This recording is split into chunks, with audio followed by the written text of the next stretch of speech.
Kongens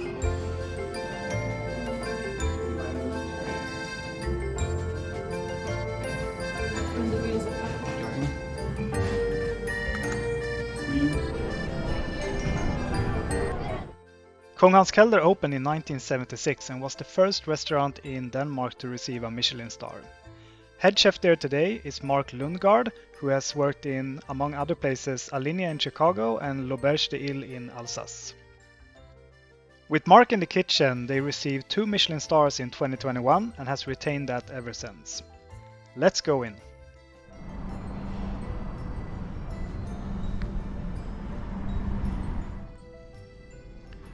The table setting is elegant and clean, and the whole dining room is very minimalistic. The menu comes in a sealed envelope and contains a preset tasting menu. You have no other choices here, and the menu offers a lot of different dishes. My eyes captures the Pithivier of scallops. I really love classical dishes like that one. The first dish of the menu are Guillardot oysters with some horseradish. This came with a lot of freshness, and the oysters really came through here. An excellent start of the menu.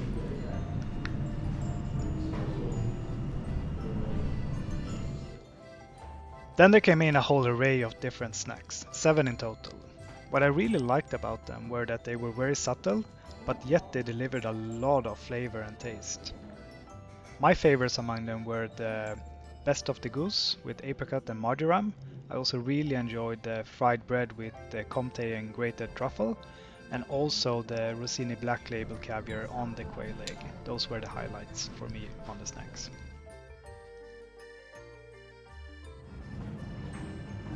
The bread serving consisted of 2 different kinds of bread. One was a brioche and one was a smaller type of sourdough baguette. Both were warm and very nice. The butter came from a local production, but if I have to be a little bit picky here, it wasn't tempered enough. It was quite hard and was difficult to get on the bread.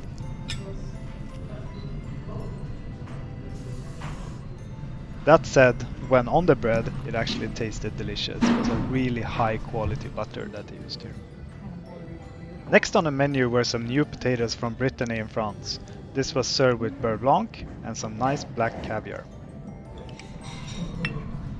This was an amazing dish. Normally I'm not too fond about when potatoes are cooked a little bit al dente. I don't really think it's the optimal ingredients to use in that way. However, using these potatoes it actually worked really well, and the potato flavor was mild yet very intense. Pairing it up with the buttery beurre blanc and the salty caviar made a really good match. I really enjoyed this dish. So here are our turbot dish. So we have turbot from the western part of Jutland. Green French asparagus, fried up a little bit of brown butter. Then we have the morels. We start with a little souffle sauce based on the turbot as well. And then we have a Riesling sauce on the turbot stock.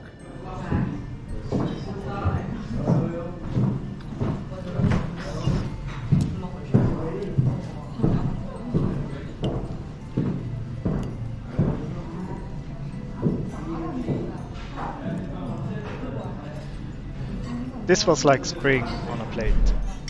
Perfectly cooked piece of turbot, nice asparagus tips, and morels that was filled with some kind of a chicken mousse, and that light, a little bit fruity Riesling sauce. Really, really good, classical flavors.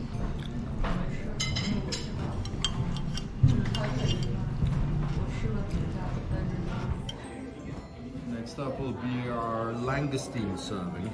You get them from a small island called Lesser, the biggest, the beautiest, and the most meatful. Use the tail that we sear in brown butter, And then serve it together with a little bit of wontons with all the trimmings, but also mixed with wild boar. This was the third course on the tasting menu, and it stood out a little bit because everything that we have had so far has been a little bit more on the classical French side, and this was a quite pungent Asian dish. The langoustine, both in the full pieces but also in the wontons, were plump and very juicy, and together with the sauce that were very fresh, I picked up notes from lemongrass and soy and lime, And together, all this dish made a really fresh note on the palate.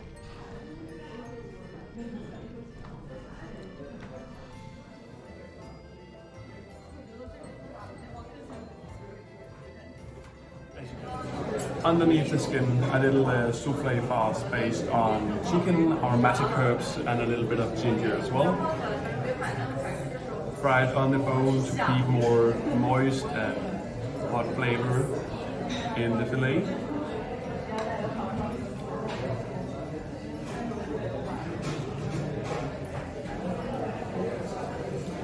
Removing the bifilet when it's fried on the bone is gonna get a little more dry. And then we have the edge here on the souffle farce, also a little more dry. Otherwise, yellow beetroot and pumpkin variation, where we start on the plate. On the bottom we have salted yellow beets. Salt them for 24 hours, fry them up in brown butter. We add a little puree based on the Kaelder pumpkin. Some pickle seed on the top, also made on the pumpkin. Last but not least, pumpkin, we have karim with the sauce, and then pumpkin fish, tasted with curry and cream. Enjoy.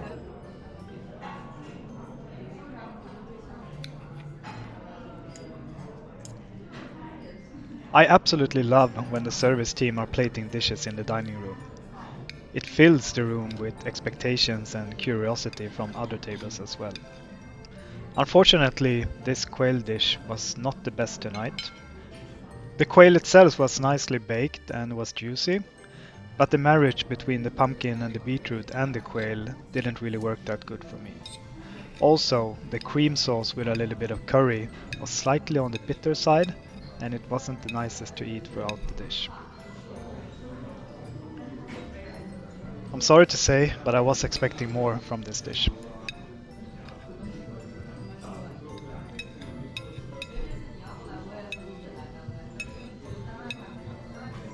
From the views of pastry filled with Norwegian scallop.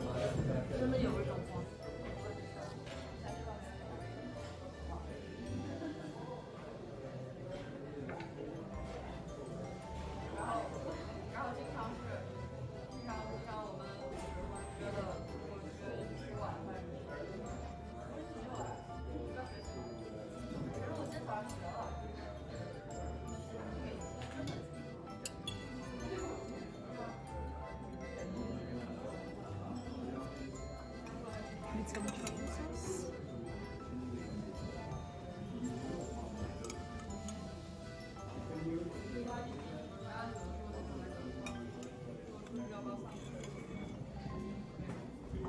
From a low point to the evening's absolutely highest point, Petivier of scallops with truffle sauce. When these dishes are done right, they're very hard to beat, and this one was very much done right. It was so good, this one. The truffle sauce was absolutely packed with flavor, and not from an oil extract. There was so much of bits and pieces of real truffle here that made the sauce a really earthy and pleasant feeling to eat. They broke this sauce with a cream sauce, which made it a little bit more fat and enjoyable to eat with the whole dish. The petivier itself was really well done. The pastry shell, immaculate cooking on that one, look at that color. And the scallops inside, not overcooked, generous pieces of truffle inside there as well. Absolutely wow as a dish. Really, really love this one. Lamb à la provençale. So we have fried fillet and the lamb, together with a little heart on the artichoke. Otherwise, a little pork spinach with some bell pepper inside. And then here the classic sauce, filled with bell pepper, lingonberries, a little bit of pickled mustard seeds to give this more warm feeling of spice. Enjoy. Lamb Provençal was the last savory dish on the menu, and I had some issues with it. I don't know if it was the quality of the lamb or if it was the cooking of it, but it was a little bit tough and hard to actually cut and eat. Rest of the ingredients on the plate were okay. I did though pick up some sand from the spinach, and the sauce wasn't my favorite there. I would have liked maybe something a little bit more deep in flavor, But it was good and I did enjoy, the pickled mustard seeds that they put in there. I'm sorry to say, but the lamb dish was a weak end of the savory part of the meal, and I would have rather have seen an entirely different dish here before moving into the sweet part.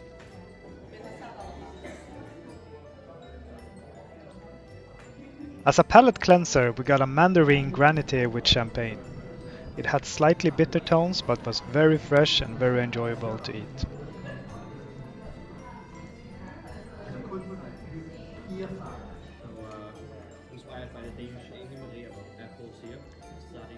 Yuzu can sometimes be a quite harsh citrus fruit, but here the apple really came out in front of it and the yuzu was in the background, so very good balanced.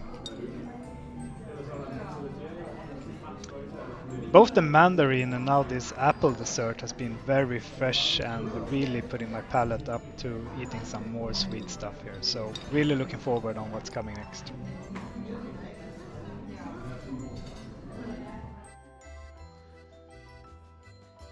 After the two plated pre-desserts came in the dessert trolley.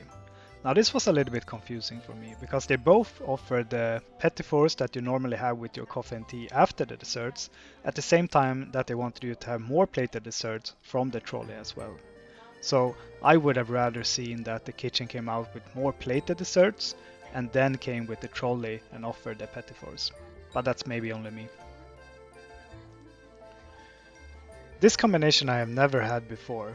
Caviar, olive oil and coconut sorbet. But it really worked well together. The caviar is not as salty as you would expect, and the sweetness from the coconut really paired well with this dish.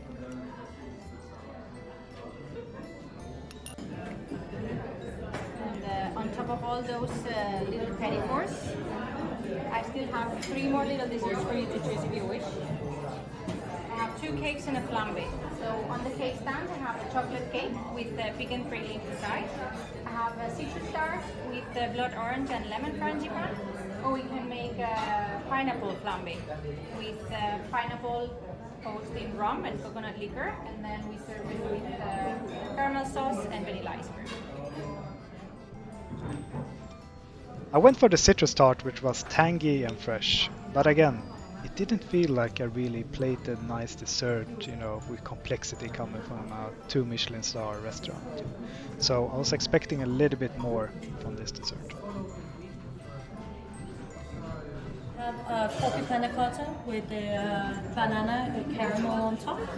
Then we have a pâte de fruits here, a bit of Canada de Bordeaux, salted caramel, our financier made from pistachio with a lime curd on top, and then we serve our bonbons filled with a bit of passion fruit and passion fruit macaroon, and our pâte de choux with the praline made from almonds inside.